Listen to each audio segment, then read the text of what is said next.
নমস্কার বন্ধুরা, সবাই কেমন আছেন? আশা করি খুব ভালো আছেন। আপনাদের আশীর্বাদে আমিও খুব ভালো আছি। কাকুলির আরেকটি নতুন ব্লগে আপনাদের স্বাগত জানাই। সকলকে জানাই সুপ্রভাত বন্ধুরা। আজকে বুধবার, চলে এসেছি বাগানে, আর আপনারাও থাকুন। বাগান থেকে আজকে অনেক নোটে শাক তুলছি, কারণ আজকে নোটে শাক রান্না করব। আর অনেকটাই ভরে গেছে, দুটো টব পুরো নোটে গাছে ভরে গেছে একদম। ওই বড়গুলো আমি রেখে দেবো ডাটার জন্য, আর এই ছোটোগুলো আমি সব তুলে নিচ্ছি। আজকে শাক খাবো রসুন দিয়ে। বন্ধুরা, পুরো ভিডিওটা কিন্তু দেখতে থাকুন, আশা করছি আপনাদের খুব ভালো লাগবে। আর নোটে গাছগুলো তুলে নিচ্ছি কারণ এর মধ্যে লাগিয়েছি বেগুন গাছ। এই নোটে গাছগুলো না তুললে বেগুন গাছগুলো আবার বাড়বে না। আগের বারে তো দেখেছেন আপনারা কত বেগুন হয়েছে, এবারও কিন্তু বেগুন গাছটা বেশ ভালো হয়েছে। ওর জন্যই নোটে গাছগুলো তুলে নিলাম। চলুন, অনেকগুলো কিন্তু হয়েছে। আজকে নোটে শাক দিয়ে অনেক দিন পর বেশ ভালো করে খাবো। শাক আমাদের ঘরে খুব একটা আনা হয় না এই কাটার জন্য। আমি আবার খুব একটা কুচি কুচি করে শাক কাটতে পারি না। আমার মা খুব একদম মিহি করে কাটে, তো আমি যেরকম পেরেছি সেরকম কেটে নিয়েছি। রসুনও থেতে নিয়েছি আমল দিস্তায়। আর এখানে দিয়ে দিলাম একটুখানি কালো জিরে, শুকনো লঙ্কা, রসুন, অনেকটা রসুন। এই রসুন দিয়ে শাক খেতে খুব ভালো লাগে। আমার মা করে, সাথে লেবু পাতা দেয়, ও অসাধারণ। মায়ের হাতের রান্নাই কিন্তু অদ্ভুত বন্ধুরা বলতে লাগে।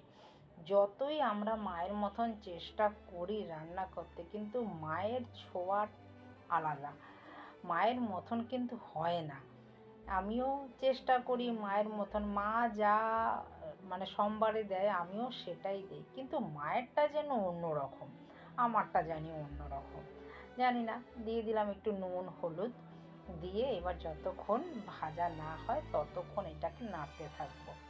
জল তো এর মধ্যে নেই, যেহেতু আমি ঝুড়িতে জলটা ঝরিয়ে নিয়েছি। ঢেকে ঢেকে রান্না করব, আর তাতেই কিন্তু এই শাকটা একদম হয়ে যাবে। দেখুন, নাড়লাম, নেড়ে টেড়ে ভালো করে এবার ঢেকে দেব। এই ধরুন 10 থেকে 15 মিনিটের মধ্যে আমার এই শাকটা কিন্তু হয়ে যাবে। দেখুন, ঢেকে দিয়েছি, একদম মজে এসছে, দেখেছেন?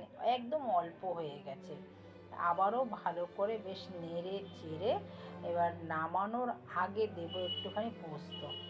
এই পোস্ত দিয়ে শাক খেতেও কিন্তু খুব ভাল লাগে। আর রসুন দিয়ে দেখবেন কলমি শাক খেতেও কিন্তু খুব ভাল লাগে।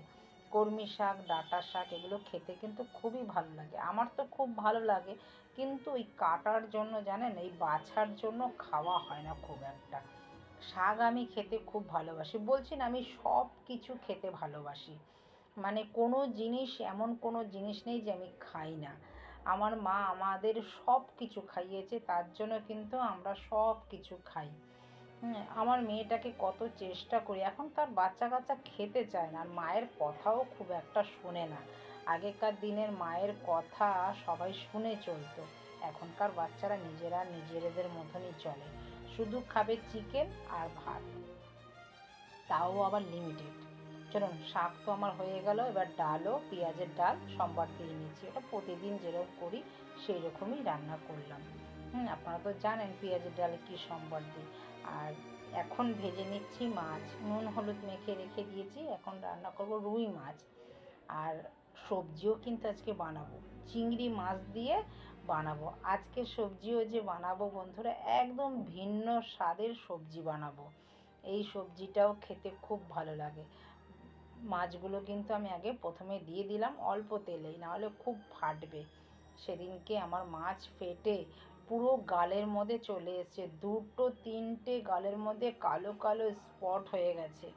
মানে কতদিন আগে, কেন যে কী জানি, বিগত কতদিন ধরে না আমি খালি পুড়েই যাচ্ছি, খালি হাতে ছ্যাঁকা লেগেছে, একদম কালো দাগ হয়ে আছে। দেখেন, যখন ভিডিও আমি করি ওই কালো দাগটা এখন একটুখানি কমেছে, একটু মলম লাগলে ওই দেখুন পুরো একদম স্পট পড়ে গেছে কালো। তখন তো পুড়ে থক থক করতো পুড়ে গিয়ে, জানেন। আবার হাতের মধ্যেও পুড়ে গেছে। আর সেদিনকে আবার গালের মধ্যে 2-3টে একদম কালো কালো স্পট পড়ে গেছে একদম। আর তেল ছিটে গেলে দেখবেন সেগুলো একদম কালো স্পট পড়ে যায়।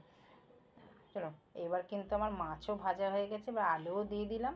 ওই যেরকম প্রতিদিন রান্না করি রুই মাছ সেইভাবেই একটু জিরের গুঁড়ো দিলাম, একটু হলুদের গুঁড়ো দিলাম, একটু লঙ্কা দিলাম, একটু ধনিয়া গুঁড়ো দিলাম, একটু টমেটো দিলাম।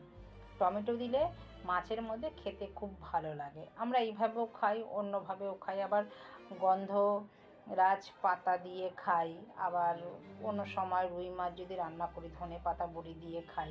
অনেক রকমভাবে রান্না করে খাই, তা বলে ওই অদ্ভুত টাইপের রান্না করে খাই না।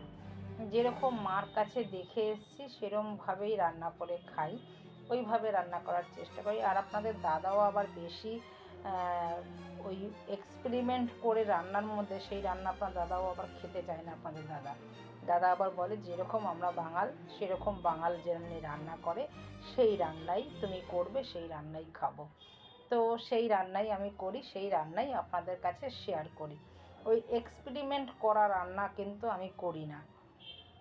যেরকম মাকে দেখে এসেছি সেইভাবেই রান্না করি। দিদাকে দেখেছি, দিদা এইভাবে রান্না করতো, ধনেপাতা দিত, ওইভাবেই রান্না করি, রান্না করার চেষ্টা করি। চলুন, আমার রান্না কিন্তু হয়ে গেছে, মানে মাছের ঝোল হয়ে গেছে। একটু ধনেপাতা দিলাম, আর এখন শীতের ধনেপাতা, এখন নতুন ধনেপাতা তো বেশ সেন্ট, ভালো সেন্ট। আর এখন তো আমাদের চললো, এবার শীত পড়বে, এবার ঘরে আসবে ভোলা, সেই ভোলাকে ভুলতে পারবো না।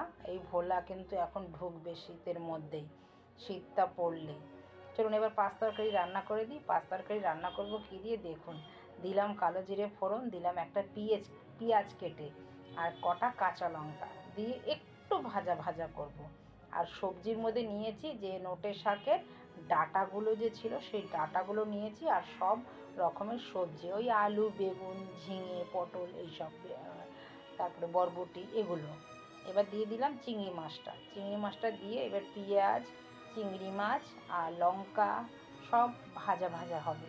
এ খুব একটা ভাজা হবে তাও না, আর চিংড়ি মাছ বেশি ভাজলে দেখবেন রুঠা হয়ে যায়, ভালো লাগে না খেতে। ওই ডাঁটাগুলো লম্বা লম্বা করে কেটে নিয়েছি, ডাঁটাগুলো ফেলে নিই, যেহেতু আমার নিজের গাছের একদম সার ছাড়া, তো খেতে অসাধারণ লাগবে। হ্যাঁ, এইভাবে তরকারি একবার খেয়ে দেখবেন বন্ধুরা, পাঁচ তরকারিতে পেঁয়াজ দিয়ে অসাধারণ লাগে খেতে। দিলাম একটু স্বাদ অনুযায়ী নুন, আর দিলাম একটু হলুদ, একটু দিয়ে এবার ভালো করে নাড়াচাড়া দেবো। এর মধ্যে না কোনো মশলা আর দেওয়াই লাগে না। দেখুন আমি কিন্তু কোনো মশলাই দিইনি, শুধু নুন আর হলুদ। নুন না দিলে তরকারি বেস্বাদ হয়ে যায়, আর হলুদ না দিলে দেখতে ভালো লাগে না। এই নুন হলুদের অন্য একটা মাত্রা নেয় তরকারির মধ্যে। শুধু নুন হলুদ দিয়ে না একটু ঝোল বানিয়েও খেয়ে দেখবেন, টাটকা মাছের ঝোল খুব ভালো লাগে। চলুন নেড়ে চেড়ে ভালো করে এবার ঢেকে দিলাম। এবার ঢেকে দিলাম, যে জলটা যে বাষ্প হয়ে পড়েছে সেই জলটা দিয়েই কিন্তু এই তরকারিটা পুরো সেদ্ধ হয়েছে। দেখুন একদম হয়ে গেছে আমার তরকারিটা। এবার নামিয়ে নেব। অসাধারণ লাগে বন্ধুরা খেতে, একবার এইভাবে খেয়ে দেখবেন তরকারি আমি যেরকম আজকে রান্না করলাম। তো চলুন ভিডিওটা আমি তবে এইখানেই রাখছি। দেখা হচ্ছে আবার নতুন কিছু নিয়ে, নতুন কিছু রান্না নিয়ে আপনাদের সামনে আসব। ভিডিওটা যদি কোথাও ভালো লেগে থাকে আমার পাশে থাকার অনুরোধ রইল। আর দেখা হচ্ছে আবার নতুন একটি ব্লগে। সবাই ভালো থাকবেন, সুস্থ থাকবেন। আর ভিডিওটা যদি কোথাও ভালো লাগে লাইক, কমেন্ট, শেয়ার করে পাশে থাকবেন। নমস্কার, দেখা হচ্ছে আবার নতুন ব্লগে। টাটা।